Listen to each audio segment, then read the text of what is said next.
Estamos de regresso na edição da noite. O porteiro do condomínio onde reside o presidente brasileiro terá implicado Jair Bolsonaro nas investigações ao homicídio da vereadora Marielle Franco. A denúncia foi veiculada pela TV Globo, que revelou que no dia do crime, um dos supostos envolvidos no assassinato recebeu autorização a partir da casa da família Bolsonaro para entrar no condomínio onde mora também ou morava outro suspeito do homicídio. De acordo com a denúncia, o porteiro desse condomínio do Rio de Janeiro, onde fica a residência particular do presidente Jair Bolsonaro, contou à polícia que horas antes do assassinato da vereadora carioca, em março de 2018, um dos suspeitos do crime solicitou e foi autorizado a entrar na casa de Bolsonaro, que na época era deputado federal. Mas o visitante, o ex-policial militar Elcio Queiroz, acabou por dirigir-se à casa de um vizinho de Bolsonaro no mesmo condomínio, a casa de Rony Lessa, policial militar reformado, apontado pelo Ministério Público e pela polícia como o autor dos disparos que mataram Marielle Franco e seu motorista Anderson Gomes. A Rede Globo teve acesso aos depoimentos que o porteiro prestou à polícia e ao livro de registro do condomínio. De acordo com o conteúdo desses depoimentos, o funcionário teria identificado como sendo o seu Jair, a pessoa que atendeu o interfone, e autorizou a entrada de um dos suspeitos no condomínio. O porteiro teria ainda afirmado que estranhou o fato do visitante ter ido para outra casa e por isso voltou a ligar para a residência do presidente e a mesma pessoa atendeu e disse que estava ciente do fato. Os investigadores estão agora a recuperar os arquivos de áudio gravados do interfone para saber com quem o porteiro conversou naquele dia, já que, de acordo com a própria reportagem da Rede Globo, nessa data Jair Bolsonaro estava em Brasília. O presidente, que está em viagem oficial à Arábia Saudita, reagiu bastante exaltado por meio das redes sociais e acusou o governador do Rio de Janeiro, Wilson Witzel, de ter quebrado o sigilo das investigações por interesses políticos. Ele atacou também a Rede Globo, autora das denúncias, com a ameaça de não renovar a concessão da emissora de TV. E vocês, TV Globo, o tempo todo infernizam a minha vida, porra! Onde vocês querem chegar, eu sei. Vocês não têm vergonha na cara. E você tem. Essa patifaria 24 horas por dia contra a minha pessoa. Agora a Marielle Franco quer empurrar para cima de mim. As investigações sobre o assassinato da vereadora há mais de um ano e meio caminham lentamente e ainda não se sabe quem foi o mandante do crime. A simples citação do nome de Jair Bolsonaro poderá transferir o processo da Justiça do Rio para a Suprema Corte em Brasília, já que como presidente ele tem foro privilegiado. E pode abrir também uma nova crise no governo que em menos de um ano de mandato tem provocado confrontos e acumulado problemas políticos. Ivani Flora, SIC, Rio de Janeiro. Bolsonaro e as dúvidas que a reportagem da Globo deixa sobre este caso da morte da vereadora Marielle. Vamos ao relato da correspondente da SIC, Ivani. Boa noite. Boa noite, Ivani. Imagino que este assunto esteja a dominar as notícias aí no Brasil. O que é que pode acontecer agora, de facto, porque a própria Globo confirma que o Presidente estava em Brasília no momento em que um dos homens acusados da morte estava no condomínio. O que é que a investigação vai fazer? Boa noite. Olha, hoje o Procurador-Geral da República já recebeu e arquivou as informações. Segundo ele, a menção do nome de Bolsonaro, nesse caso, baseado no depoimento do porteiro de seu condomínio no Rio de Janeiro, é uma notícia sem importância, sensacionalista, um factoide nas palavras dele. Por outro lado, o procurador acatou o pedido do ministro da Justiça, Sérgio Moro, para que o Ministério Público Federal do Rio de Janeiro investigue supostas irregularidades no depoimento do porteiro. O procurador Augusto Aras foi indicado por Bolsonaro no final de setembro para comandar o Ministério Público. Foi uma indicação polêmica, pois, por tradição, os presidentes da República costumam escolher o procurador-geral a partir de uma lista tríplice indicada pela categoria, mas Bolsonaro indicou uma pessoa de sua confiança fora dessa lista tríplice e que acabou agora por favorecer o presidente nessa investigação. Já foi comprovado que Bolsonaro não estava no Rio de Janeiro na data em que o porteiro disse que foi autorizada a partir da casa dele a entrada de um suposto envolvido no assassinato de Marielle, poucas horas antes do crime, mas as investigações da Polícia Civil vão ter que explicar agora porque o nome de Jair Bolsonaro foi citado pelo porteiro, se ele confundiu, se assinou o documento do depoimento sem ler ou se foi usado algum mecanismo que transferiu a ligação do interfone para outro local. Os áudios gravados serão analisados para apurar quem atendeu o interfone e o que fez o porteiro pensar que estava a falar com o seu Jair, de acordo com o seu depoimento. Ivani, de facto víamos as imagens do presidente Bolsonaro bastante irritado com a TV Globo. Vale a pena vermos uma vez mais a ameaça que Bolsonaro acabou por deixar no ar em relação à Globo de não renovar a licença da televisão brasileira, o Presidente estava de facto mesmo irritado. Vamos recuperar. Patifaria, TV Globo. TV Globo, isso é uma patifaria. É uma canalice que vocês fazem. Uma canalice, TV Globo. Uma canalice. Fazer uma matéria dessa, no horário nobre, colocando sob suspensão que eu poderia ter participado da execução da Marielle Franco, do PSOL. Temos uma conversa em 2022. Eu tenho que estar morto até lá. Que o processo de renovação de concessão não vai ser perseguição. Nem para vocês, nem para TV, nem rádio nenhuma. Mas o processo tem que estar enxuto, tem que estar legal.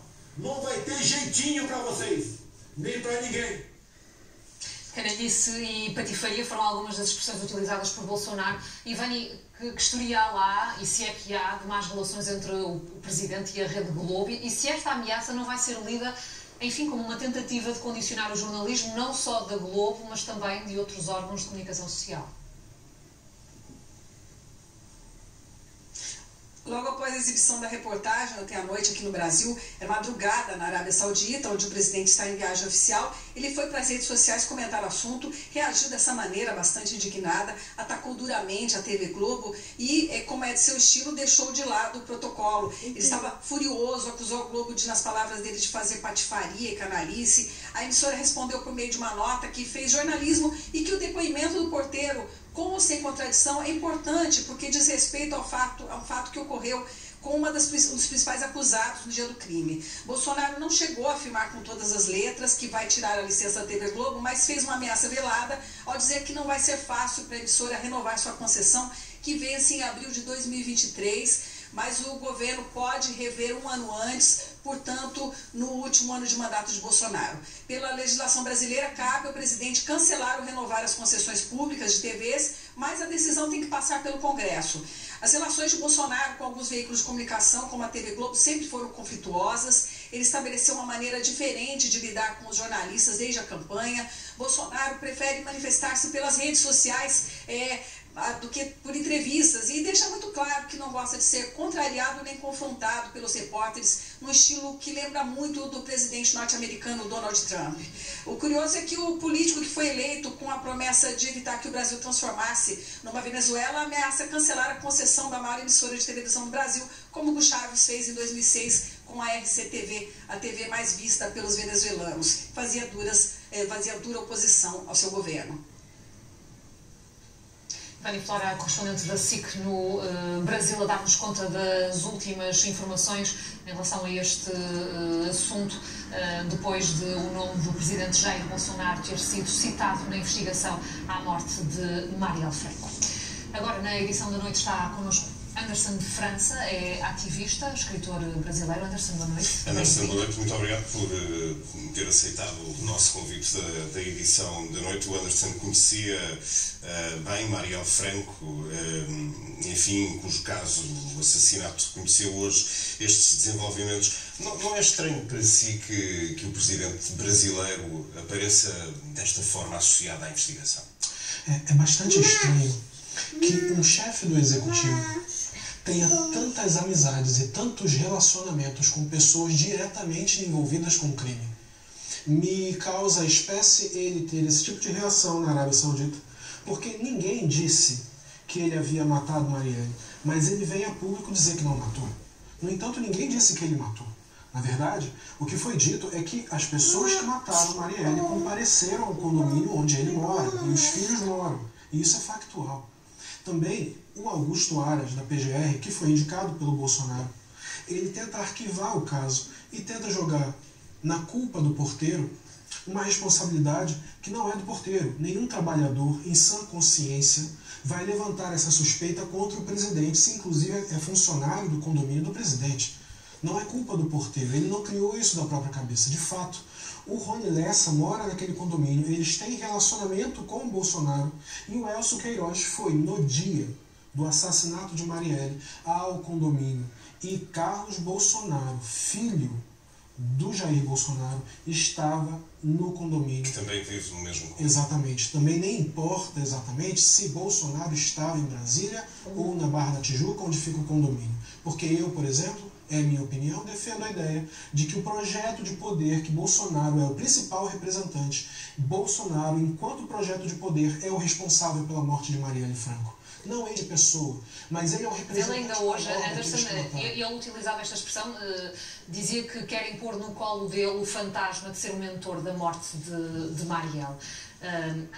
Concorda com isso, que de facto há uma tentativa de pôr no colo dele uma responsabilidade por este assassinato? Na verdade, essa tentativa de pôr no colo é muito mais uma paranoia dele do que uma tentativa da sociedade civil. Quando nós observamos, sem culpar Bolsonaro ou tirar a culpa dele, simplesmente observarmos o que está acontecendo no inquérito, nós observamos um número muito grande de pessoas conectadas diretamente a ele.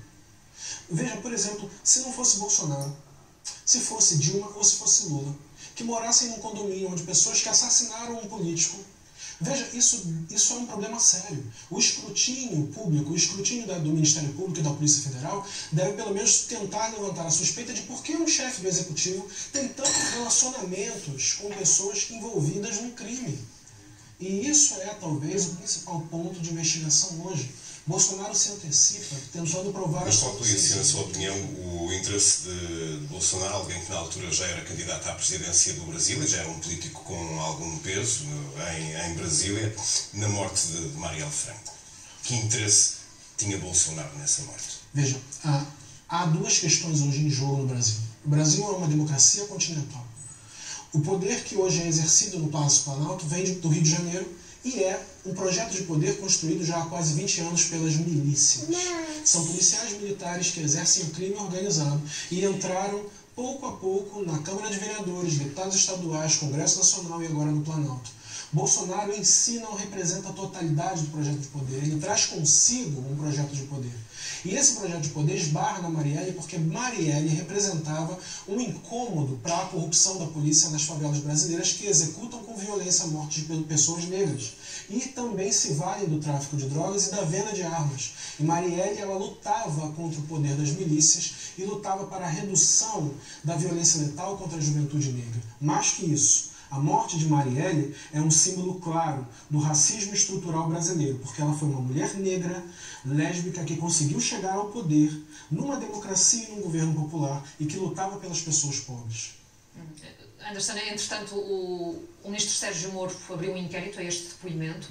O que é que, na sua opinião, pode acontecer ainda com este caso? Eu temo que nada vai acontecer. Eu acredito que o Estado brasileiro ou está aparelhado pela extrema-direita brasileira, que subitamente tomou a democracia e está transformando a nossa democracia numa incógnita. E, por outro lado, o STF e os órgãos de justiça estão acovardados. E estão acovardados desde o início da Lava Jato. Não é de agora que a gente espera que as reações sejam mínimas. Já é de antes. Então, infelizmente, eu acho que o que vai acontecer é que Bolsonaro vai terminar o mandato e nada vai acontecer com ele. Anderson, a televisão Globo diz que a investigação está a chamar de novo as pessoas que tinham, de alguma forma, uma relação com Marielle Franco, para perceber exatamente o que elas terão para dizer, que não disseram de antes. O que é que elas podiam acrescentar de novo a esta investigação, por seu entender? Veja, eu acredito que todos os levantamentos e investigações e depoimentos já foram feitos. Esse caso já é antigo, ele tem mais de um ano. E a Polícia Civil já perdeu, inclusive, entre aspas, provas essenciais para o assassinato, para a comprovação desse assassinato. Que tipo de provas? Por exemplo, as câmeras, as imagens das câmeras que mostravam na rua os carros dos assassinos, essas imagens foram, segundo eles, perdidas. Mas a Polícia Civil do Estado do Rio de Janeiro é muito preparada. Ela não pode ter simplesmente perdido apenas este material. Eu acredito que o Estado está aparelhado e a extrema-direita no Brasil é uma realidade concreta. E onde nós temos a extrema-direita, nós não temos diálogo, nós temos a dúvida. Nós temos a dúvida sobre o dia seguinte. E a questão sobre o Bolsonaro é que todos os dias nós vivemos uma nova campanha eleitoral. Ele está em campanha continuamente, ele não consegue perceber que ele já venceu. E apesar de ter vencido, ele não tem um projeto principal para o povo brasileiro. Por exemplo, ele tem um projeto de economia. O projeto de economia que ele tem era baseado no Chile. O Chile faliu. A América Latina está em chamas com a extrema-direita.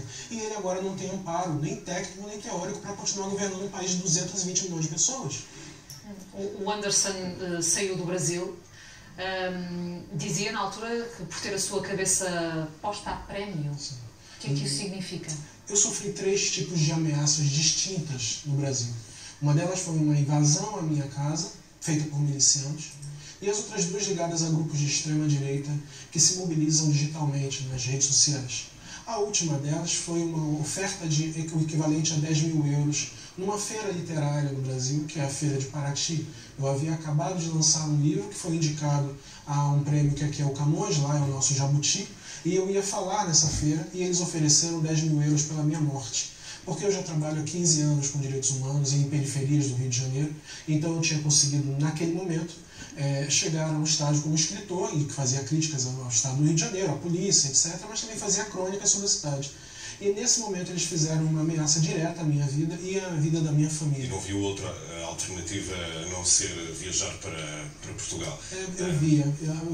Na verdade eu queria ficar.